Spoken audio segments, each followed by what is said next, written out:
Hello everyone, ఈరోజు సింపుల్గా అలాగే రెస్టారెంట్ స్టైల్ టేస్ట్ వచ్చేలాగా పన్నీర్ గ్రేవీ కర్రీని ఎలా ప్రిపేర్ చేసుకోవాలో మీకు చూపించబోతున్నానండి. మన ఇంట్లో ఉండే ఇంగ్రీడియంట్స్తోనే సింపుల్గా అలాగే టేస్టీగా ఈ కర్రీని ప్రిపేర్ చేసుకోవచ్చు. ఒకసారి పన్నీర్ గ్రేవీ మేకింగ్ ప్రాసెస్ని చూసేయండి. ముందుగా 200 గ్రామ్స్ పన్నీర్ని తీసుకుని వాటిని క్యూబ్స్లో కట్ చేసుకుని రెడీగా పెట్టుకోవాలి.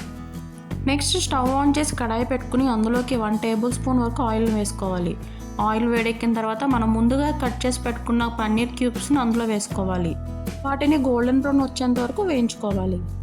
నెక్స్ట్ ఒక బౌల్లోకి 1/2 గ్లాస్ ఆఫ్ వాటర్ని వేసుకోవాలి. మనం వేయించుకున్న పన్నీర్ ముక్కలను ఆ వాటర్ బౌల్లోకి తీసేసుకుందాం. ఇలా చేయడం వల్ల పన్నీర్ ముక్కలు అనేవి గట్టి పడకుండా సాఫ్ట్గా ఉంటాయి. నెక్స్ట్ అదే ప్యాన్లో ఒక పెద్ద సైజు ఉల్లిపాయను చిన్న ముక్కలుగా కట్ చేసుకుని వేసుకోవాలి.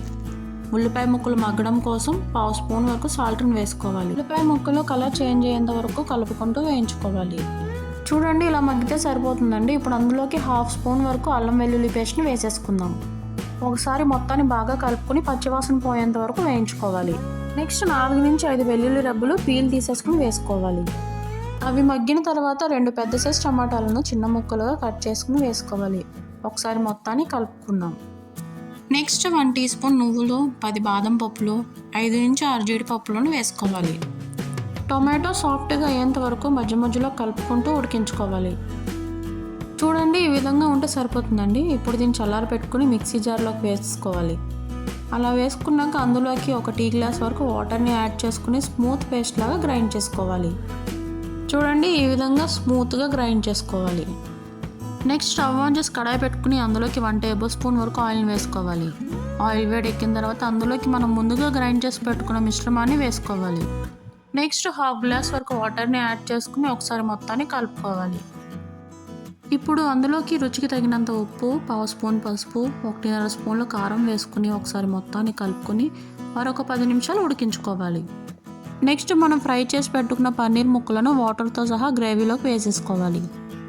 ఒకసారి మొత్తాన్ని కలుపుకొని మూత పెట్టుకుని మరొక 10 నుంచి 15 నిమిషాల వరకు ఉడికించుకోవాలి. ఒకవేళ మీకు గ్రేవీ అనేది థిక్గా అనిపిస్తే మరొక 1/2 గ్లాస్ వరకు వాటర్ని యాడ్ చేసుకోవచ్చు. Next 1/2 spoon garam masala, 1/2 spoon ధనియాల పొడి వేసుకుని ఒకసారి గ్రేవీ మొత్తాన్ని కలుపుని మరొక 5 నిమిషాలు ఉడికించుకోవాలి. నెక్స్ట్ ఒక 1/2 స్పూన్ వరకు కసూరి మేతిని తీసుకుని ఇలా హ్యాండ్స్తో క్రష్ చేసుకుంటూ వేసుకోవాలి. ఒకవేళ మీ దగ్గర కసూరి మేతి లేకపోతే దాన్ని స్కిప్ చేసేయండి. ఒకసారి కలుపుకొని మరొక 5 నుంచి 10 నిమిషాల వరకు ఉడికించుకుందాం. నెక్స్ట్ 1 స్పూన్ వరకు పాల మీగడను వేసుకుందాం. దీనివల్ల మన గ్రేవీ అనేది కమ్మగా ఉంటుందండి. దీన్ని మాత్రం కంపల్సరీ వేసుకోండి. మనం వేసుకున్న మీగడ అనేది కరిగేంత వరకు కలుపుకుంటూ ఉడికించుకోవాలి. చివరిగా కట్ చేసుకున్న కొత్తిమీరను వేసుకుని మరొక 5 నుంచి 10 నిమిషాల వరకు ఉడికించుకుంటే సరిపోతుంది. ఈ పన్నీర్ గ్రేవీ కర్రీని వైట్ రైస్, పులావ్, చపాతీ, పుల్కా ఇలా దేనిలో కాంబినేషన్ తిన్నా చాలా బాగుంటుందండి. చూడండి, గ్రేవీ అనేది ఎంత థిక్గా వచ్చిందో అండ్ చూడగానే నోరూరించేలాగా ఉంది కదండి. ఒకసారి ఈ రెసిపీని మీరు కూడా ట్రై చేసి ఎలా వచ్చిందో కామెంట్ బాక్స్లో కామెంట్ చేయడం మాత్రం మర్చిపోకండి. మరొక టేస్టీ రెసిపీతో మళ్ళీ కలుద్దాం. అంతవరకు సెలవు.